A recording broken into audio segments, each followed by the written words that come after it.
The hearth crackled softly in the dim hut, its fire licking the edges of the clay stove as Lena stirred the embers with care. Her face, streaked with ash yet radiant beneath it, glowed faintly in the firelight, not from luxury or ease, but from the quiet warmth of a heart that refused to turn cold. Since her father's death, the once lively home had turned into a house of commands and whispers, ruled by Decca, her stepmother, whose beauty was as sharp as her tongue.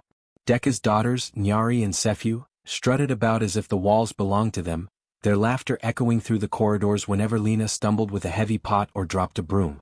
They called her the Servant of Ashes, a name that clung to her like soot. Yet Lena never once answered in anger. She bowed her head, swept the hearths, and kept the fires alive, whispering little songs to the flames as though they were her friends. Each night, when her chores were done and her stepmother's snores filled the house, Lena would curl beside the dying embers, tracing figures in the ash. Sometimes she imagined the fire as her mother's spirit, warm, gentle, watching her from beyond the smoke. The villagers who passed by at dawn often saw the faint glow through the window and said, "That child has the fire's blessing." But inside, Decca heard those words with bitterness. She couldn't understand how a girl covered in soot could still appear touched by light. Lena's life revolved around quiet endurance. At sunrise she fetched water from the well, her bare feet sinking into the cold earth. At noon she scrubbed the clay floors while her stepsisters powdered their faces and argued over silk ribbons. At dusk she kindled the evening fire, her fingers blackened but her spirit unbroken. Sometimes, when the flames leapt high, they reflected in her eyes, and anyone watching might swear the fire itself bowed toward her, as though recognizing its keeper. Despite her servitude, Lena found moments of joy. The children of the village often ran to her when their toys broke or when they needed a story. She would fix their little trinkets or tell them tales of the sun and the moon, her voice soft and kind. In her stories, the humble always triumphed, and the cruel always met their reckoning. The children adored her, though their parents warned them not to linger near the Servant of Ashes. At night, when the world grew still, the flames would whisper faintly, crackling in rhythm with her heartbeat. She would close her eyes and imagine a life beyond soot and servitude, one where her name was spoken with kindness, where her father's smile hadn't faded into the smoke.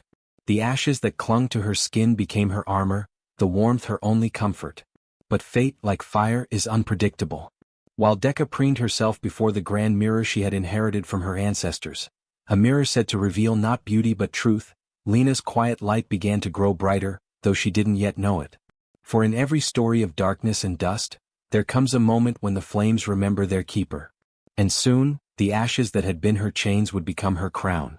The sacred mirror hung in Decca's chamber like a sleeping spirit, framed in dark wood carved with ancient sigils of power. It was said to have belonged to her grandmother, a high priestess who once spoke to the ancestors. The villagers whispered that this mirror did not flatter. It revealed truth, the kind that stripped away illusion and vanity. Decca cherished it more than her daughters, more than her wealth, even more than the late chief's love. Every morning, as sunlight crept through the thatched roof and kissed the glass, she would rise, drape herself in silk and stand before it, her lips curling into a practiced smile. "Mirror of the old ones," she would murmur, voice heavy with ritual. "Who reflects the light of beauty in this house?" For years the mirror's voice, soft and wind-like, would echo back her own name. "You, Decca of the shining skin." Those words were her daily comfort, her sustenance. They confirmed that her charm had not faded, that the spirit still saw her as the fairest. She would glance at her reflection, at her painted lips, her smooth skin, her finely braided hair, and believe that no one, not even the gods, could rival her allure. But beauty that feeds on pride always hungers for more. Decca's obsession grew with each passing season. She polished the mirror with oils, adorned it with offerings of flowers and feathers, whispering promises to keep it loyal. She forbade her daughters to stand before it unless she permitted, warning them that the mirror could curse those unworthy of its gaze. Yet each time she passed Lena, with her bare feet, her ashen cheeks and her quiet smile, a strange unease stirred within her. The girl's presence seemed to hum faintly, as if the very air brightened where she stood. Decca dismissed it as irritation, convincing herself it was pity disguised as contempt. Then came the morning that shattered everything. The dawn was heavy with mist, and Decca approached the mirror with her usual grace, her bracelets jingling softly. "Mirror of the old ones," she crooned, "who reflects the light of beauty in this house?" But this time the mirror hesitated. The air thickened and the flames in the oil lamp flickered uncertainly. Then, in a whisper that felt both gentle and cruel, the mirror replied, "Lena." For a long moment, Decca thought she had misheard. "What did you say?" she demanded, voice cracking. "Lena," the mirror repeated, its tone soft as breath but sharp as truth. "She who keeps the fire. She who carries light within the ashes." Rage flooded Decca's veins. She struck the mirror's surface with her palm, but the glass did not crack. Instead, ripples of light spread across it, forming the faint outline of Lena's face. Not covered in soot this time, but glowing softly, as if the embers she tended had taken root in her soul. Decca stumbled back, trembling, her heart pounding with disbelief. How could the mirror, her sacred mirror, betray her for a servant? She stared at her reflection beside Lena's glowing image, and for the first time she saw what the mirror truly revealed. Beneath her painted beauty lay something hollow: envy, fear, decay. The mirror had not turned against her, it had simply told the truth she refused to see. That morning, Decca covered the mirror with a cloth, her eyes burning with fury and shame. But no cloth could silence a spirit of truth. Deep within the mirror's heart, Lena's reflection shimmered still, a quiet fire waiting to rise. The moment the mirror dared to speak Lena's name, something inside Decca snapped like dry twigs beneath a heavy heel. Her breath quickened, her chest heaved, and her painted nails dug into the wood of the mirror's frame. "Lena," she hissed. "That filthy girl who sleeps beside soot? You dare speak her name to me?" The mirror, calm as moonlight, did not reply. Its surface rippled once more, revealing Lena's gentle face. Her eyes calm, her smile faint and unassuming. The reflection was not proud or defiant. It simply existed, pure and untouched by malice. That quiet truth enraged Decca more than any mockery could have. "You think she is beauty?" Decca spat, her voice rising like a storm. "Then let her beauty burn." With a wild cry, she seized the bronze candlestick from her table and hurled it at the mirror. The sound of shattering glass split through the air like thunder. Pieces of the sacred mirror scattered across the floor, glittering in the morning light. Decca stood panting, her heart racing, waiting for the magic to die, for the glow to fade, for her dominance to return. But instead, the shards continued to shimmer. Even in fragments, they pulsed with light, and within each sliver, Lena's face appeared again, multiplied 100 times. Her reflection looked out from every broken piece, her eyes steady, her warmth untouched. The mirror, once her servant, now defied her entirely. "Stop!" Decca shrieked, sweeping the shards with her feet, crushing them into the rug, but the light only spread, crawling across the floorboards like fireflies escaping captivity. Her daughters, drawn by the commotion, rushed in. "Mother! What's happening?" they cried. But when they looked down, they too saw Lena's reflection shining from the fragments, calm, unafraid, beautiful. "Out!" Decca screamed, her voice raw. "Out of my sight! She has bewitched this house, poisoned the mirror with her tricks." Her daughters hesitated, fear and confusion flickering across their faces. "Do you not see?" she continued, trembling. "She is no servant. She is a curse." Before the day's end, Decca gathered the household before her. The servants stood silent, too afraid to meet her eyes. Lena stood at the edge, her hands clasped, ash still clinging to her hair and skin. "You have deceived us," Decca declared, her words sharp as blades. "You have stolen beauty meant for those of blood and lineage. The spirits spoke your name, not as praise but as warning." Lena tried to speak, her voice soft but steady. "Mother Decca, I have done no harm. I only serve as I always have." "Silence!" Decca roared. "You have bewitched even the mirror. You will leave this place before your curse consumes us all." Before Lena could plead again, Decca commanded the guards to bring a sack, the same one Lena used to carry ashes from the hearth. "You will take these ashes," she said coldly, "and return them to the forest from where they came. Do not come back. Not ever." Lena lowered her gaze, tears slipping quietly down her cheeks.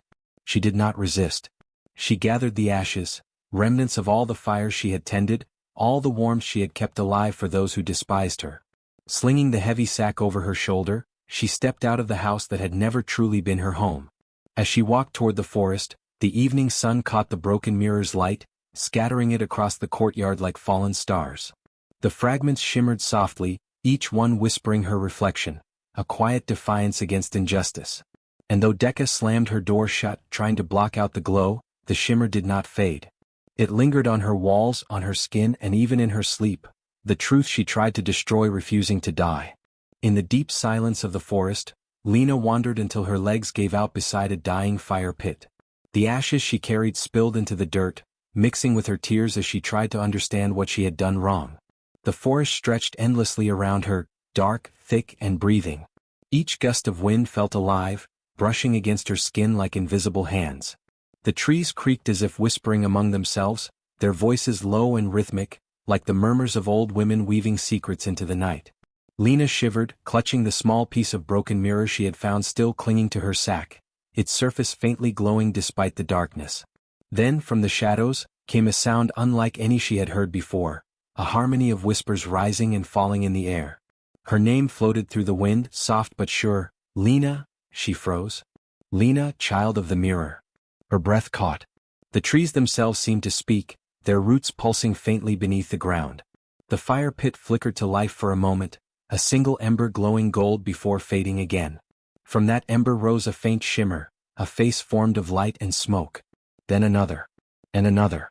An entire circle of glowing shapes surrounded her, not threatening but ancient. They carried the same calm strength she had once seen in her late mother's eyes. "Do not fear," one of the spirits said, her voice sounding like wind through reeds. "We are the watchers of the mirror, the keepers of truth. It was we who blessed the glass long before your stepmother was born." Leone trembled, her heart pounding. "Why did it choose me?" she whispered. "I never wanted it. I only wanted peace." The spirits seemed to ripple with sorrow and pride. "Because light does not ask to be chosen," another spirit replied. "It simply burns where darkness tries to live." The ashes around Leone began to stir, lifting softly into the air. Her tears glowed faintly as they fell into the dust, creating tiny sparks. The spirits swirled around her, their voices weaving together. "The mirror does not show beauty as others see it, it shows the fire of the soul. Your stepmother saw her reflection fading because her heart dimmed with envy. But yours burns brighter with each act of kindness, each wound that does not turn cruel." Leone's hands shook as she gazed at the small shard of mirror. In its cracked surface she saw her face, weary, tear-streaked, but glowing faintly from within. "The ashes you carry," said the eldest spirit, her face half-formed like smoke curling in moonlight, "were not given to shame you. They are the remains of all that was burned unjustly. Mix them with your tears, and they will reveal your path forward." Leone obeyed, cupping the ashes and tears together in her palms. As they merged, the mixture shimmered like liquid silver. She watched as it spread across the ground, tracing glowing lines between the trees, forming a path deep into the heart of the forest. "The forest remembers," whispered the spirits. "Follow where the light leads. What was taken from you will be returned in a form no one can destroy." As the last words echoed, the spirits began to fade, dissolving into drifting sparks that vanished into the treetops. The air grew warm, filled with the scent of rain and burning myrrh. Leone rose slowly, clutching the glowing shard and following the silver path ahead. Her fear began to fade with each step, replaced by something new, not vengeance but purpose. Behind her, the ashes she left behind gathered into faint shapes, the spirits watching, guarding her steps. Ahead, through the mist and trees, the faint hum of the mirror's power called to her again. But this time it did not belong to Decca. It belonged to her. Leone knelt in the cold soil, her hands trembling as the whispers of the forest faded into a deep, living silence. The night sky above was streaked with veins of starlight, and the faint scent of ash and earth lingered around her. She felt emptied, as if her sorrow had seeped into the ground, leaving only stillness behind. Then from the last breath of the dying fire pit, a faint glow stirred. A single ember rose slowly, spinning through the air like a fragile, golden moth. It drifted toward her, pulsing with quiet life. Leone watched, her tears reflecting the light as the ember descended, and landed gently in the center of her palm. For an instant she flinched, expecting pain. But there was none. The ember burned, not with fire, but with warmth that sank deep into her veins as though it recognized her. It pulsed once, twice, and then melted into her skin. Light spilled across her hand, forming a pattern, a radiant sigil shaped like a spiral of flame enclosed within a circle. The glow shimmered, breathing with her heartbeat. Leone gasped, her eyes widening in wonder as the sigil steadied into a soft, golden mark. It was not a wound, it was a blessing. From around her, the forest stirred again. Leaves rustled without wind, and the ancient spirits reappeared in glimmers of smoke and moonlight. Their voices rose together, gentle yet powerful, the language of something older than time. "Child of the mirror," they intoned, You have been marked by the flame of truth. When the heart calls for justice and when deceit rises, this ember shall awaken. Lena lifted her glowing palm, watching the light dance against the darkness. Why me? She whispered. I'm only one girl. I have no power to face her. The eldest spirit's face emerged from the shimmer, her eyes like molten amber. Power is not born from wrath, she said. It is born from what endures. The mirror saw in you the courage to see truth, even when it hurt you most. That courage is rarer than any crown. The spirit's light spread across the clearing, illuminating the trees.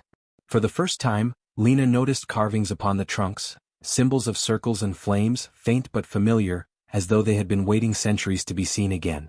The ember you hold, said another voice, deep and echoing, was part of the first mirror. It carries the same light that revealed beauty, greed, and lies. When truth is called, the mirror will rise again, and it will choose you. The words sank into Lena's chest, heavy and tender. The air trembled with their promise. The sigil on her palm flared brighter for a moment, and Lena felt a surge of warmth spreading through her entire body. It was as if the fire of the ancestors had entered her heart, burning away her fear and grief. She looked toward the path that had formed earlier, a glowing trail winding deeper into the forest. It now pulsed in rhythm with her sigil, responding to her breath, her heartbeat, her will. The forest was alive, guiding her somewhere beyond pain. She rose to her feet slowly, her body steadied by a strength that was not her own. The ash on her skin no longer felt like a mark of exile but of transformation, the soot before the flame. The spirit's chorus softened into a lullaby that hummed through the trees. Go, Lena of the light, they whispered. You carry what she shattered. You are what she feared to see. The last ember of the fire pit flared once more and then vanished into the soil, leaving only the glow in Lena's hand. She pressed her palm to her heart, feeling the warmth pulse beneath her skin, steady, alive, eternal. For the first time since she had been cast away, she smiled. The night no longer felt cold. It felt awake. The palace was hushed as the last of the jeweled women stepped away from the mirror, their disappointment heavy in the air. The great hall shimmered with candlelight, every flame bending its glow toward the towering relic that dominated the room. The mirror was vast, framed in silver vines that had blackened with age, its surface smooth yet unlit. No reflection had stirred it, not the noble women adorned in gold, nor the daughters of merchants painted in fragrance and color. Each had stepped forward, smiled their brightest smile, and watched the surface remain as lifeless as stone. The queen, seated upon her throne of carved glass, looked weary. Her voice, soft but firm, carried through the hall. The mirror seeks not beauty of face but harmony of heart. Only she who carries truth within will awaken its light. Her gaze drifted across the crowd, searching, perhaps hoping, for someone unexpected. At the far end of the chamber, a quiet stir rose. The guards parted as a figure entered, barefoot and cloaked in soot. Whispers rippled through the hall like wind through reeds. A servant? Someone hissed. She does not belong here. Another laughed under her breath. Look at her, covered in ashes. Lena paused beneath the grand archway, her heart pounding but her steps unwavering. The light from the torches bent slightly toward her, as if recognizing something that the others could not. Decca and her two daughters, standing near the front, turned pale. Decca's jeweled hand tightened around her daughter's wrist. No, she breathed. She can't be here. But Lena did not look at them. Her eyes were fixed on the mirror, that silent, ancient watcher that seemed to hum with invisible energy. The queen gestured gently. Come forward, child, she said. Her voice was kind, curious. Let the mirror see you. Lena stepped across the polished marble, each foot leaving a faint trail of golden dust, though no one noticed it yet. The room had fallen into absolute silence. When she reached the base of the mirror, she lifted her gaze. The surface stared back, blank and dark. For a heartbeat, it reflected only the room's dim torches and the faint outline of her small, ash-streaked frame. Then Lena raised her hand, palm forward, and touched the mirror's cold glass. The sigil of ember upon her palm flared alive. A pulse of light ran through the mirror like a heartbeat.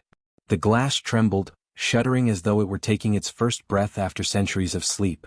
Gasps echoed through the hall as the dull gray surface melted into liquid gold, spilling light across the chamber walls.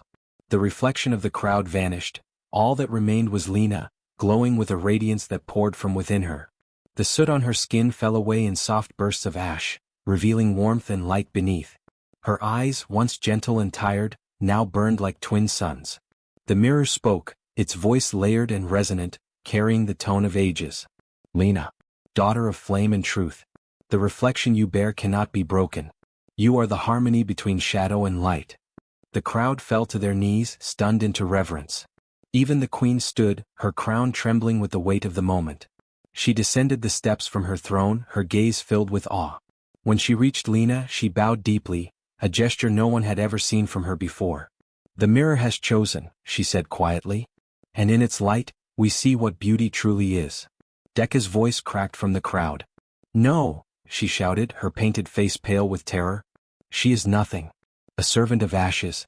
I was, but her words were cut off by a shimmer from the mirror. A soft wind rippled through the hall, carrying flecks of golden light that circled Lena before scattering toward the queen's throne. When the light touched Decca, her reflection, visible only for a moment in the mirror's glow, showed not her jeweled face but a hollow shell of envy. The mirror ignored her completely.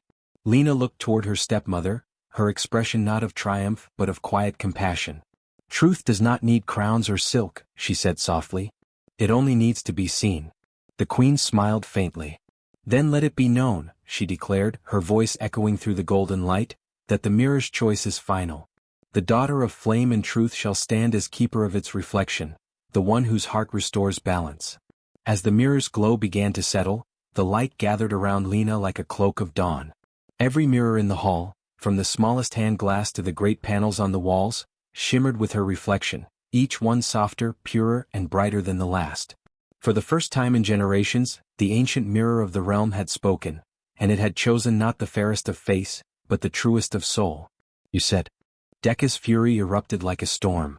The moment the queen's declaration filled the hall, she shoved past the stunned courtiers, her jeweled bracelets clattering against her wrists. No, she shrieked, her voice trembling with desperation. This is deceit.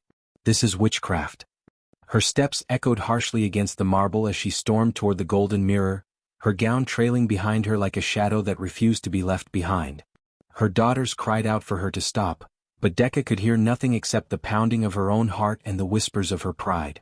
The queen raised a hand, commanding silence, but Decca was already standing before the mirror, her breath ragged, her eyes wild. Show them, she cried, her voice cracking. Show them who is truly beautiful in this house. She lifted her chin, forcing her trembling reflection to meet her gaze. The mirror's golden glow dimmed slightly as if recoiling from her. For a long, breathless moment, nothing happened. Then, with a sound like distant thunder, the mirror began to shimmer. The golden surface rippled once, twice, and then darkened. Slowly, Decca's reflection began to twist. Her flawless face melted into smoke and ash, her jeweled crown crumbling into dust within the glass. The onlookers gasped, some stepping backward in horror as her reflection continued to decay, her beauty peeling away to reveal something raw and ugly beneath, greed, envy, and the rot of unending desire. No, Decca whispered, stumbling backward. No, this cannot be. But the mirror was not done. Its voice, now deep and sorrowful, rolled across the hall like the echo of a mountain. You who worshipped vanity, behold your true self. The face you loved was borrowed light, stolen, not earned. The mirror brightened again, and in its fractured glow, two figures emerged side by side. Lena, radiant with a soft, eternal light, and Decca, a shadow dimming by the heartbeat. The contrast was unbearable. Lena's reflection shimmered with warmth and quiet strength, while Decca's image seemed to crumble the longer it lingered beside her. The queen stood from her throne, eyes wide with awe and sadness. The mirror shows what cannot be hidden, she said softly. Truth wears no jewels. The crowd murmured in disbelief as Decca's reflection reached toward Lena's, desperate to steal the light once more. But each time her shadowy hand brushed the surface, it dissolved into dust. The mirror began to crack, fine lines spreading outward from its heart like lightning frozen in glass. Decca screamed, clutching at the edges of the mirror's frame, but her hands burned with golden fire. The mirror's voice rose one last time. Light cannot be stolen twice. The hall trembled. With a final shatter, the mirror split down the middle. One half glowed with Lena's golden radiance, calm and pure. The other darkened completely, swallowing Decca's reflection forever. The shards fell to the floor, tinkling like soft rain. When the light faded, Decca stood trembling, her beauty gone. Her skin was pale and gray, her jewels dull as stones. She stared at her hands, at the ashes that now clung to them, and fell to her knees. The hall was silent. Every eye turned toward Lena, who stepped forward, her light still gentle even in the aftermath. Lena knelt beside her stepmother, voice steady and kind. "The mirror did not curse you," she said softly. "It only showed what you chose to become." Decca could not answer. Her tears fell soundlessly, mixing with the ash at her feet. The queen lowered her head in solemn respect, and the people of the court bowed, not to beauty but to truth. The cracked mirror stood behind them, its broken halves glimmering faintly, forever divided between light and shadow. "You said." The hall fell into breathless stillness as the cracked mirror began to hum, a sound both ancient and alive, like the wind rustling through embers. The light in the room dimmed, though no torches had gone out. A low glow rose from the shards at Decca's feet, spreading in slow, spiraling patterns across the marble floor. The air smelled of smoke and rain. The courtiers stepped back, whispering prayers under their breath as the voice of the mirror, neither male nor female, but deep as the earth and fierce as fire, filled the chamber. "Only those who burn with truth," it intoned, "shall shine forever." At those words the flames around Decca came alive. They did not rage or roar but moved like living ribbons, curling and folding around her trembling body. Decca cried out, clutching her chest as the fire licked her gown. Yet her clothing did not burn. The fire moved instead beneath her skin, glowing in veins of light that revealed the lies she had carried, the envy, the deceit, the hunger for adoration. The air shimmered with heat and sorrow. "Please," Decca gasped, eyes darting toward the queen, then to Lena. "Please make it stop." But the queen could only bow her head, understanding that no human hand could interrupt what the mirror had begun. The flames were not punishment, they were purification. Each pulse of fire peeled away the layers Decca had built to hide her emptiness. The jewels on her neck cracked and fell. Her silken robes faded to gray. The more she tried to fight, the more her beauty dissolved, until only the woman she truly was remained, trembling and raw. The mirror's voice deepened. "You sought to own the light, yet you feared your own reflection. The truth is not yours to cage." Decca fell to her knees, tears streaking through the ash on her face. "I only wanted to be seen," she whispered. "To be loved." Her voice broke on the final word, soft as a dying ember. Lena stepped forward, her golden light reflecting off every shard of the mirror, making them flicker like stars. The flames parted gently for her, curling away from her bare feet as if recognizing their kin. She knelt beside her stepmother, her expression serene and filled with sorrow rather than anger. "Mother," Lena said softly, the first time she had ever called her that. "The fire does not hate you. It is only showing you the truth you tried to bury." Decca raised her eyes, full of pain and disbelief. "You would still call me mother after what I've done?" "Yes," Lena said. "Because even ashes were once part of the flame." Something in those words broke open the air itself. The flames surged once more, brighter but softer now, dancing higher around them. The golden light spread through the hall, touching the pillars, the walls, and the faces of everyone present. Courtiers who had mocked Lena felt tears rise unbidden. They saw not punishment but rebirth. The mirror's voice softened into a whisper. "When the heart forgives, the fire rests." The circle of flame shimmered once more, and then, slowly, it died away. Smoke rose like mist, forming patterns that looked almost like wings.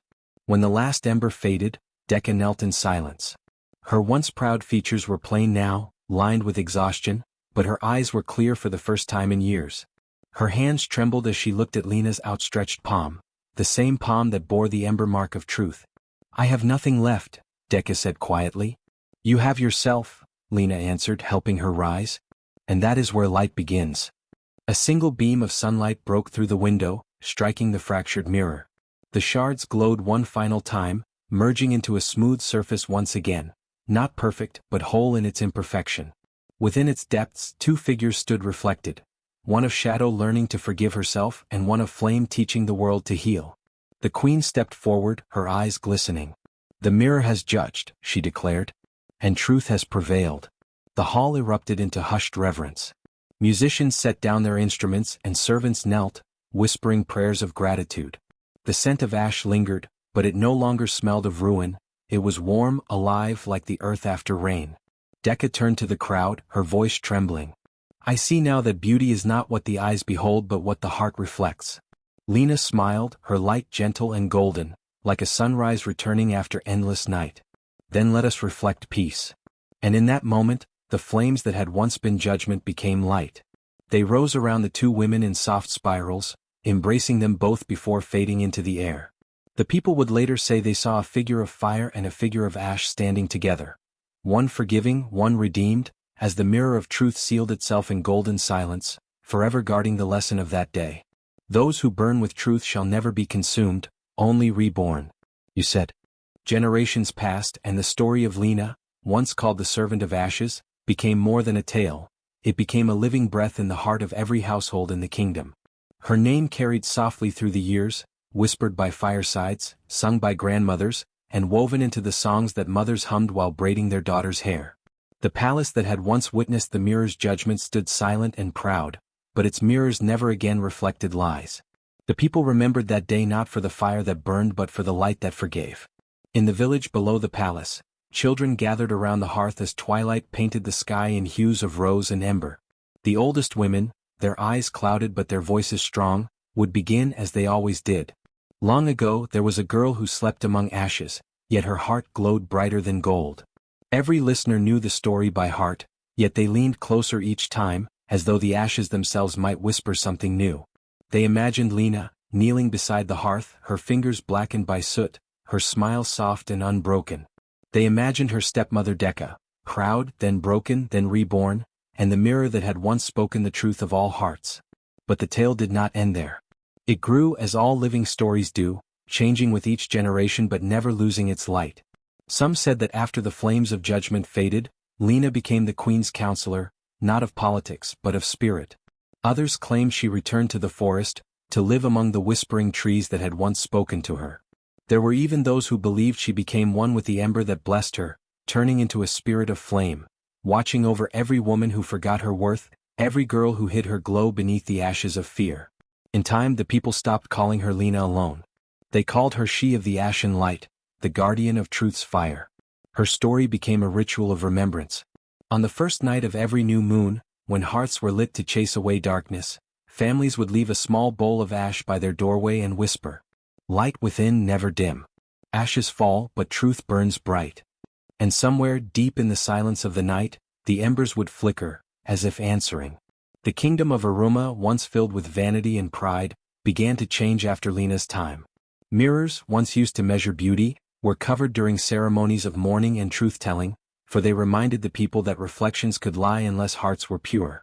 Instead, they learned to look for light in one another's deeds. When a girl showed kindness, elders would murmur, "Ah, her flame is steady." When a boy spoke truth despite fear, they would say, "He carries the ember's mark." And yet, even as centuries rolled like waves, there remained one mirror, the great golden one from the royal hall, now cracked and silent, resting in the temple of truth that had been built on that very ground. Pilgrims from far villages came to see it. Some came seeking forgiveness, others came in awe. The temple keepers, wise women who tended the fires day and night, told every visitor the same thing. Look not to see your beauty, look to see your light. It was said that only those whose hearts were honest could see a faint glow in their reflection. The unkind saw only smoke and darkness. Many travelers returned home weeping, their hearts heavy with the weight of their own falsehoods, but grateful, for the mirror had shown them what needed mending. One dusk, a child named Tanu, curious and bright-eyed, sat by her grandmother as she blew softly on the embers of their cooking fire. "Grandmother," she asked, "is Leone still alive? Does she still walk among us?" The old woman smiled, her wrinkles deep as river paths. "She lives in the flame, child. Whenever truth burns brighter than pride, she is there. Whenever forgiveness softens a heart, she smiles. You see, fire doesn't die when it becomes ash, it only changes its name." Tanu gazed into the glow, watching sparks rise like stars into the darkening air. "Then if I'm kind, will she see me?" Her grandmother nodded. "Oh yes, little one. And when you wipe the soot from your cheek at dusk, look closely. If your heart is pure, you might see her light smiling back at you." That night, Tanu crept to the hearth, her small hands dusty with ash. She touched her reflection on the copper pot beside the fire. For an instant, a soft golden shimmer crossed her face, faint but real. She gasped and ran to tell her grandmother. The old woman simply said, "Leone has smiled upon you." As the years went on, legends deepened. Some claimed that the mirror itself was reborn in the rivers, that whenever water reflected firelight at dusk, Leone's spirit danced there. Travelers crossing bridges said they saw a woman of glowing embers walking beside them in the water's reflection. Farmers claimed that during the harvest moon, their fires burned brighter without smoke, as if the air itself remembered her grace. Even blacksmiths whispered prayers to her before striking their first spark, saying, "Grant that what we forge be true." The tale became a teaching in the temples. The high priestesses spoke her words as scripture. True beauty is the flame that survives the ashes. They reminded their followers that beauty without kindness was a hollow glow, and truth without mercy was a fire that destroyed rather than healed. Young women wore ash bracelets, small bands of silver smeared with soot, as symbols of strength born from struggle. On festival days they would touch their foreheads with a bit of ash, whispering, "Lena's light guide me." Even queens bowed to her memory. When a new ruler took the throne, she was crowned not beneath gold but before the mirror of truth. As the crown touched her head, the court's priestess would say, "Rule not by reflection but by flame, for mirrors fade but fire endures." One year, during a terrible drought, the people feared that the gods had turned away. The rivers thinned to threads and crops wilted to dust. The temple fires burned low, struggling against the dry winds. In desperation, the high priestess gathered her people on the hill where Lena had once walked with her sack of ashes. There she lit a single spark, small, fragile, and said, "If Lena's spirit still watches, let her light return." The wind rose suddenly, swirling through the crowd. The tiny flame flared gold. It grew not wild but calm and steady, glowing brighter than the sun for a heartbeat. Every face was bathed in warm light and tears filled their eyes. The drought ended the next day with rain soft and cool, smelling faintly of smoke and roses. The people knew, the servant of ashes had not forgotten them. Centuries later, in a world that had changed almost beyond recognition, the story still lived. In quiet villages, in shining cities, in homes of stone or clay, mothers still told their daughters. There was once a girl who carried fire in her heart. They called her a servant, but the mirror called her truth. And when daughters asked, "How do I find my own light?" their mothers would smile and say, "Keep your heart honest, your hands kind, and your spirit forgiving. For even if the world covers you in ashes, your flame will find its way through." On certain nights, when the world seems too dark, some still claim to see a faint figure near the hearth, a girl with eyes of gold and skin kissed by firelight, kneeling to tend the embers. Her hands move gently, stirring the coals, coaxing them to life. And when she lifts her gaze, her smile is warm enough to make even the shadows bow. They say she whispers one truth that never fades. Ashes are not the end. They are where the fire learns to begin again. And so, across generations and centuries, the tale of Lena, the servant of ashes, the keeper of light, lives on. Every dusk, when a woman wipes soot from her face, she may see that same golden shimmer, the reflection of a girl who burned with truth and forgave with grace.